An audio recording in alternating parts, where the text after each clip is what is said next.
ओम नमः शिवाय।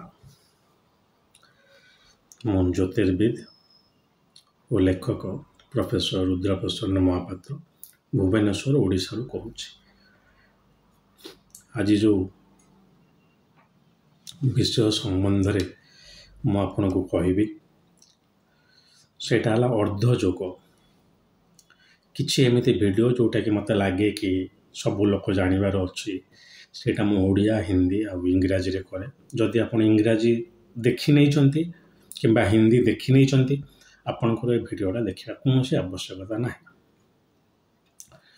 ମୁଁ ଆଗରୁ ସମ୍ପୂର୍ଣ୍ଣ ଶାସ୍ତ୍ରରେ ଯାହା ଲେଖା ହେଇଥିଲା ତାକୁ ଠିକ୍ ଉଠେଇକି ନେଇକି ଥୋଇ ଦେଉଥିଲି ଏବଂ କହୁଥିଲି ସେଇଟା ହିଁ ରିସର୍ଚ୍ଚ। ଆଜିକା ଦିନରେ ସେମିତି ବି ହେଉଛି। ଆପଣ ମୋ ଲେଖାଗୁଡ଼ା ସବୁ ପଢ଼ିବେ academia.edu, ଲିଙ୍କ ଆପଣଙ୍କୁ এই ଭିଡ଼ିଓ ବା ଚଳଚ୍ଚିତ୍ରର ଡେସ୍କ୍ରିପସନ୍ ବା ବିବରଣୀରେ ମିଳିଯିବ। ସେଥିରେ ମୁଁ ଶ୍ଲୋକ ଦେଇଛି, ଶ୍ଲୋକର କ'ଣ ବ୍ୟାଖ୍ୟା ତାକୁ କରିକି ସେଇଟାକୁ ମୁଁ ପ୍ରୟୋଗ କରିଛି ବିଭିନ୍ନ ଜନ୍ମକୁଣ୍ଡଳୀ ଉପରେ। ଯେତେବେଳେ ମୁଁ ଗୁରୁବର କେନ୍ ରାଓଙ୍କୁ ଶୁଣିଲି, ତାଙ୍କର ଭାରତୀୟ ବିଦ୍ୟାଭବନ ଜର୍ନାଲ ପତ୍ରପତ୍ରିକା ମଗେଇକି ପଢ଼ିଲି, ସେଥିରେ ମୁଁ ଦେଖିଲି ଯେ କିଛି ଆମକୁ ତ ଯାହା ଋଷିମାନେ କରିଦେଇଛନ୍ତି ସେଟା ନିଶ୍ଚିତ ରୂପେ 99%, କିନ୍ତୁ 1% ଆମକୁ ବି ଟିକେ ସମୟ, ସ୍ଥାନ, କାଳ, ପାତ୍ର ଅନୁସାରେ ତାକୁ ବଦଳାଇବାର ଅଛି। ହେଲେ ଆମେ ଜ୍ୟୋତିଷରେ ସଠିକ୍ ଆକଳନ କରିପାରିବା। ଯେମିତିକି ମୋବାଇଲ ଓଡ଼ିଆ ଆପଣ କ'ଣ କହିପାରିବେ, ବୁଝିପାରୁଥିବେ ଯାହା ମୋବାଇଲ। ତ ମୋବାଇଲ ଆମେ ରାହୁର କାରକ ବୋଲି କହୁଛୁ। ମନେ ରଖିଥାନ୍ତୁ, ଯଦି ଗୋଟେ ବହୁତ ଲକ୍ଜୁରିୟସ୍ ମୋବାଇଲ ହେଇଥାଏ, ସେ ଆଜିକା ଦିନରେ ଯେମିତି ବାହାରୁଛି 1.5 ଲକ୍ଷ 2 ଲକ୍ଷ ଟଙ୍କାର ମୋବାଇଲ, ସେଥିରେ ଆମେ ଶୁକ୍ରକୁ ବି ଦେଖିବାକୁ ପଡ଼ିବ। ତ ଠିକ୍ ସେଇ ସନ୍ଦର୍ଭରେ ମୁଁ ଆଜି ଗୋଟେ ଆପଣଙ୍କୁ ଭଲ ବିଷୟ ବିଷୟରେ କହିବାକୁ ଯାଉଛି। ସେଟା ହେଲା ଅର୍ଦ୍ଧଯୋଗ। କ'ଣ? ଅର୍ଦ୍ଧଯୋଗ। ସେ ଅର୍ଦ୍ଧ ପୂର୍ଣ୍ଣ ଛାଡ଼ନ୍ତୁ, ଆଗ ଯୋଗ ମାନେ ବୁଝାନ୍ତୁ।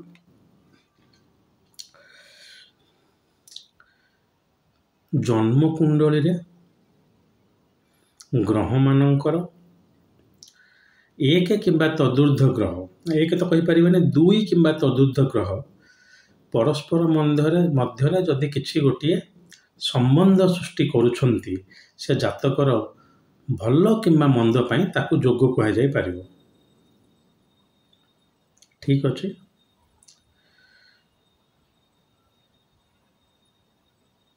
ଯୋଗ ଜାତକରେ ଆପଣଙ୍କର ବା ଶୁଭ ଯୋଗ ଆପଣଙ୍କର ଜାତକରେ ଗୋଟେ ପ୍ରକାର ଶୁଭ କର୍ମକୁ ଦର୍ଶାଏ। ବହୁତ 2-3ଟା ଆପଣଙ୍କ ଜାତକରେ ଭଲ ଯୋଗ ଅଛି। ସେ ଯେଉଁ ଯୋଗ ବି ହେଉ, ସେ ଗଜକେଶରୀ ହେଉ, ସେ ଆପଣଙ୍କର ରୁଚକ ଯୋଗ ହେଉ, ହଂସ ଯୋଗ ହେଉ, ବିଭିନ୍ନ ଭଲ ଯୋଗ ଯେଉଁଗୁଡ଼ା କୁହାଯାଇଛି ଆମ ଶାସ୍ତ୍ରରେ, ଭାବି ନେବେନି ଯେ ଆପଣ ସେଥିରେ ରାଜା ହେଇଯିବେ, ମନ୍ତ୍ରୀ ହେଇଯିବେ, ସେ କୋଟି କୋଟି ଟଙ୍କାର ମାଲିକ ହେଇଯିବେ। ଅର୍ଥ ସର୍ବଦା ଅନର୍ଥର କାରଣ। ତେଣୁ ଭଲ ଜାତକ ହେଲା, ଆପଣ ରାମଚନ୍ଦ୍ରଙ୍କ ଜାତକ କେବେ ଦେଖିଲେ ଜାଣିପାରିବେ। କେତେ ଦୂର ସତ ସେଟା ତାକୁ ଯିବାନି, କିନ୍ତୁ ରାମଚନ୍ଦ୍ର ଜାତକ ଆପଣ ଦେଖିଲେ ଜାଣିପାରିବେ ଯେ ସେ ରାଜା ହେଇକି କ'ଣ ପାଇଁ ଏମିତି ହେଲେ। ତ ସିଏ ଭଲ ମନ୍ଦ ତ ଅଲଗା କଥା, ଯେଉଁ ଦିଗରେ ଆପଣ ଭାବି ନିଅନ୍ତି ଯେ ନାଇଁ ଭଲ ଜାତକ ମାନେ ବହୁତ ପଇସା, ସେଟା ଭୁଲ। କିନ୍ତୁ ଯଦି 2-3ଟା ଭଲ ଯୋଗ ଅଛି, ଆପଣଙ୍କ ଜାତକରେ ଜୀବନରେ କିଛି ଗୋଟେ ବେଶୀ ବିପତ୍ତି ଆସିବନି, ଆସିଲେ ବି ଆପଣ ସମ୍ଭାଳି ନେବେ। ଏଇଟା ହେଲା ତାର ମର୍ମ, ଯେ ଆପଣଙ୍କର ଜାତକର ଯେଉଁ ଖୁଣ୍ଟ ଗୁଡ଼ା ଷ୍ଟ୍ରଙ୍ଗ ଅଛି। ପିଲାର ଅଫ୍ ୟୋର ହରୋସ୍କୋପ, ଜାତକର ମୂଳଦୁଆଟି ଭଲ ଅଛି, ସେଥିପାଇଁ 2-3ଟା ଭଲ ଯୋଗ ଅଛି। କିଛି ଭାବିବେନି, ଆପଣ ଦେଖିବେ ତ ଭଲ ଯୋଗ ଅଛି ମାନେ ଆପଣ ସେ ଯୋଗର ପୁସ୍ତକରେ ଯେଉଁ ଲେଖା ହେଇଛି, ଏଇ ଯୋଗ ହେଲେ ଆପଣଙ୍କର ହେଲ୍ଥ, ୱେଲ୍ଥ, ଏମିତି ବହୁପତ୍ନୀ ବି ଲେଖା ହେଇଛି। ବହୁପତ୍ନୀ ହେଲେ ଆପଣ ତ କ'ଣ ହେବ ଜାଣିଛନ୍ତି ଆମ ହିନ୍ଦୁ ଧର୍ମ ଅନୁସାରେ, କିନ୍ତୁ ସେଟା ତ ସେମିତି ନୁହେଁ। ତାର ବିଶେଷ କାମଟା ହେଲା ଭଲ ଚାଲିବ ଜୀବନରେ। ଗୋଟେ କିଛି ଏମିତି ସିଚୁଏସନ୍ ଆସିବନି ଯେ ଆପଣ ରୁଦ୍ର ମହାପାତ୍ରଙ୍କ ଭଳିଆ ସର୍ବହରା ହେଇକି ବସି ପଡ଼ିବେ। ଆପଣଙ୍କ ପାଖରେ ଅଳ୍ପ କିଛି ପଇସା ଥିବ, ଗାଡ଼ି ଟିକେ ଥିବ, ଛୋଟିଆ ଘରଟିଏ ଥିବ, ସ୍ତ୍ରୀ ପିଲା ଛୁଆଙ୍କର ବେଶୀ ଦେହ ଖରାପ ହେଉନଥିବ, ହେଲେ ବି କେଉଁଠି ନା କେଉଁଠି ପଇସା ଆସିକି ସେଇଟା ଆଡ଼ଜଷ୍ଟ ହେଇଯାଉଥିବ। କ'ଣ ଆଡ଼ଜଷ୍ଟ ଓଡ଼ିଆ ଆପଣଙ୍କୁ କହିବି। ଏଇଟା ହେଲା ଗୋଟେ ଭଲ ଯୋଗ ଥିବା ଜାତକର ଲକ୍ଷଣ। ଠିକ୍ ଯଦି ଖଳ ଯୋଗ ରହିଲା ତାର ବିପରୀତଟି, ଆପଣଙ୍କର ଟିକେ କ'ଣ ଅସୁବିଧା ହେଇଥିବ କି ନା ଆପଣ ଖସି ପଡ଼ିବେ ସିଧା ତଳକୁ। ତ ଏଇ ହେଲା ଆପଣଙ୍କର ଶୁଭ ଯୋଗ ଆଉ ଅଶୁଭ ଯୋଗ। ବିଷୟବସ୍ତୁଟା ହେଲା ଅର୍ଦ୍ଧ ଯୋଗ। ଗୋଟେ ଉଦାହରଣ ନଦେଲେ ଆପଣ ବୁଝିପାରିବେନି। କିଛି ଦିନ ପୂର୍ବରୁ ପିଶାଚ ଯୋଗ ଉପରେ ଗୋଟେ ଇଂରାଜୀରେ ମୁଁ ଭିଡ଼ିଓ କରିଥିଲି, ସେଇଟା ନେବା। କାରଣ ଜ୍ୟୋତିଷ ଶାସ୍ତ୍ର ଉପରେ ଯେତେ ବିଷୟ ଅଛି ସେ ସମ୍ବନ୍ଧରେ ଯୋଗଟାକୁ ମୁଁ ବ୍ୟକ୍ତିଗତ ରୂପେ ଏତେ ଦେଖେ ନା। ବହୁତ ଗୁଡ଼ିଏ ଯୋଗ ଅଛି ଜାତକରେ। ଭାବେଶ କାରକ କେମିତି ଅଛି ଦେଖିନେବେ। ଭଲ ଭାବରେ ଭଲ ଗ୍ରହ ଅଛନ୍ତି, ଖରାପ ଭାବରେ ଖରାପ ଗ୍ରହ ଅଛନ୍ତି, ନବାଂଶଟି ଭଲ ଅଛି, ସରିଲା। ଯୋଗ ଆପଣ ହେଲେ ବାହାର କଲେ ଗୋଟିଏ ଜାତକରେ କମ୍ ସେ କମ୍ ଆପଣଙ୍କର ହେଲେ ଆପଣଙ୍କର ହେଲେ 20ଟା ଖଣ୍ଡେ ଯୋଗ ବାହାରିବ। ନବାଂଶ ଯୋଗକୁ ଛାଡ଼ିକି ନବାଂଶରେ ବି ଆପଣ ଯୋଗ ଦେଖିପାରନ୍ତି। ତାପରେ ପରେ କେବେ ଗୋଟେ ଚଳଚ୍ଚିତ୍ରଟିଏ କରିବା। ତେବେ ସେ ଛାଡ଼ନ୍ତୁ। ତ ଏଇଟା ହେଲା ଯୋଗ। ଆମେ ଏବେ ଆସିବା ସେଇ ପିଶାଚ ଯୋଗ ଉପରକୁ। ରାହୁ ଆଉ ଚନ୍ଦ୍ରମା ଯଦି ଜାତକରେ ଯେକୌଣସି ସ୍ଥାନରେ ବିଶେଷତଃ ଲଗ୍ନରେ ବସିଥାନ୍ତି ଏବଂ ଶନି ତାଙ୍କୁ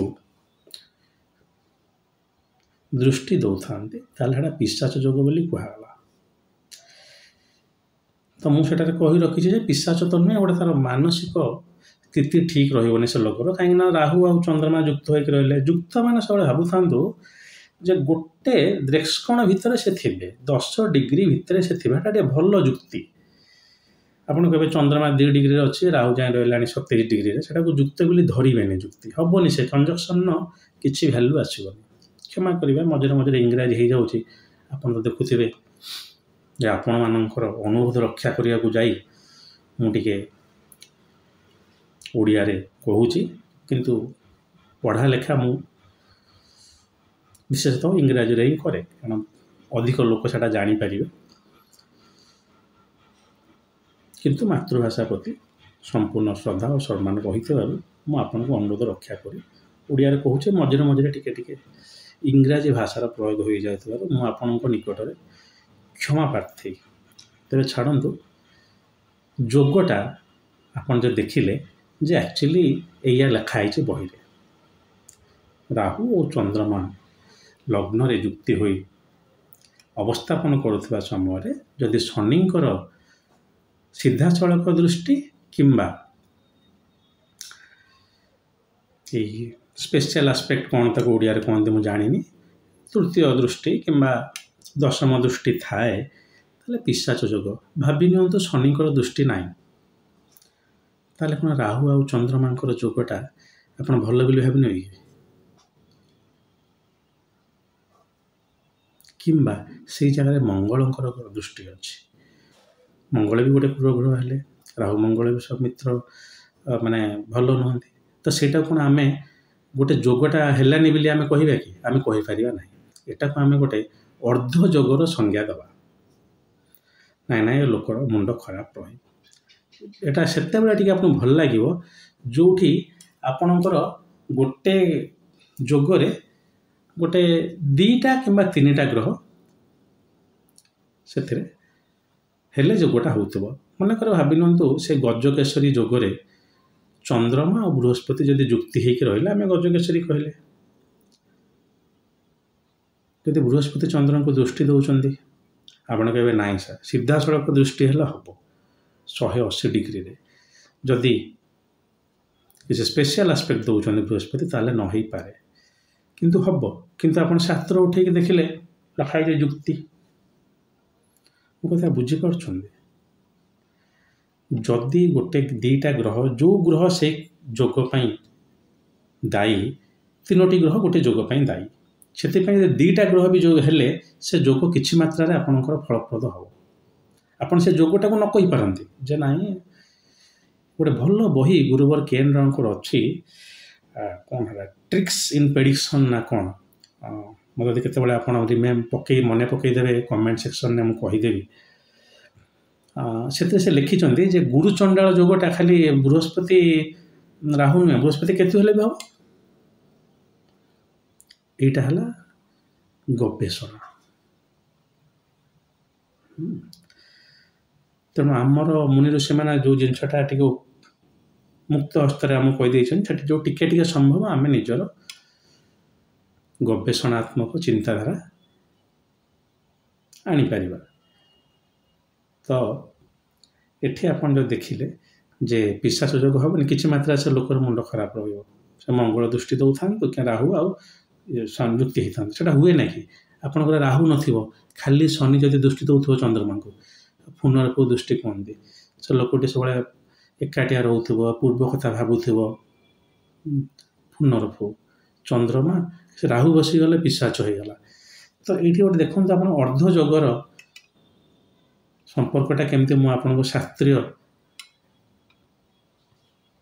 संज्ञा नहीं कि बुझे रखिली तो केबे भाविबेनी जे गोटे जोग जदि चारिटा ग्रह दरकार और 3टा ग्रह अच्छा गोटे ग्रह जुक्ति रहिले देखा जे शास्त्र जे हो पार 4टा ग्रह जुक्त रहा 3टा ग्रह थी चतुर्थ ग्रहटा दृष्टि दौ थाए ताले भी से जोगटा को से जोग कहुव संपूर्ण नहेले किछि मात्रा रे से जोग आपण तार फल प्रदान करमती मुझे पिशाच आ पुनर्पु लगे कहीदेली शनि चंद्रमा को दृष्टि दौथे ये शनि राहु चंद्रमा को दृष्टि दौथे मानसिक स्थिति खराब आउ कौन किसी जगह आप देखिए शनि न थी मंगल भी दौथे से आहरी आग्रेसिव हो भयंकर तो यही है मोर अर्ध जोगर ज्ञान जातक केवे भी अर्ध जोगटा को छाड़बेनि आपण पाइबेनि संज्ञा बेसी किसी निजर जातक देखिबार अभिज्ञता बेसिकाली बा विशेषतः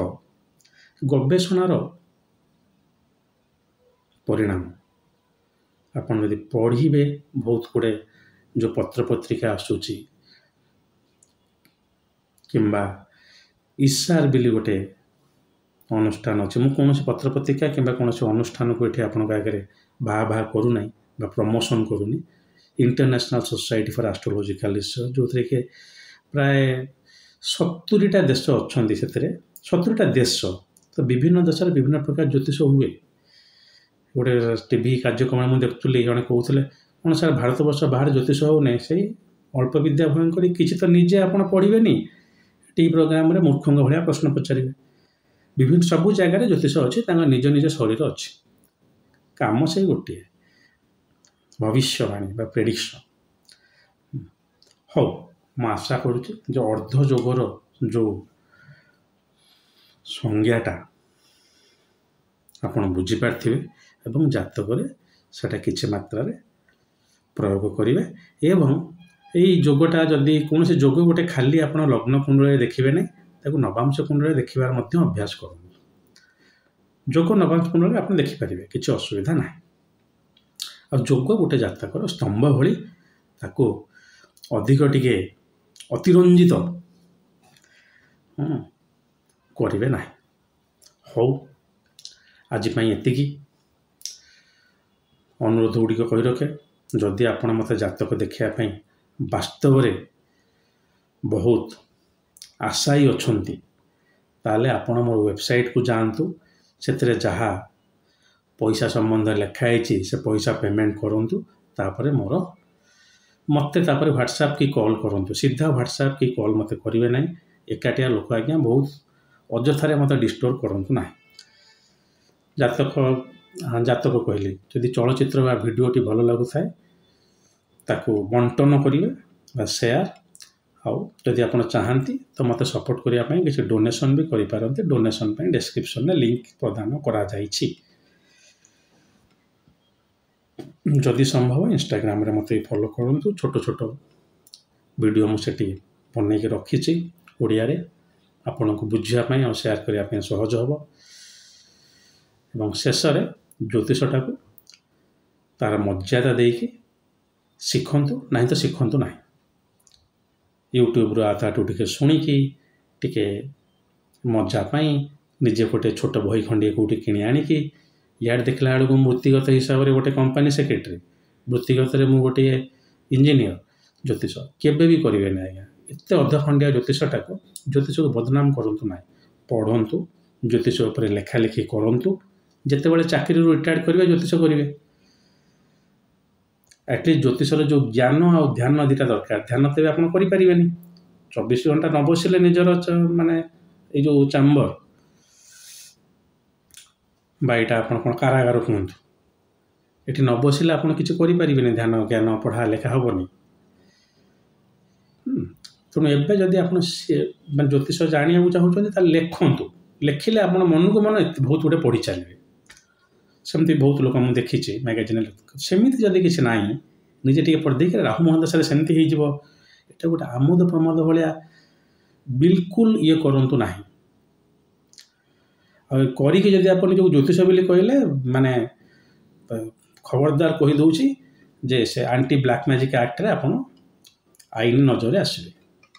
हो आज ये जदि महादेव चाहती आ गोटे वीडियो नहीं खूब शीघ्र आप सम्मुखें उपस्थित होगी। आज आज्ञा दिंतु। ओम नमः शिवाय।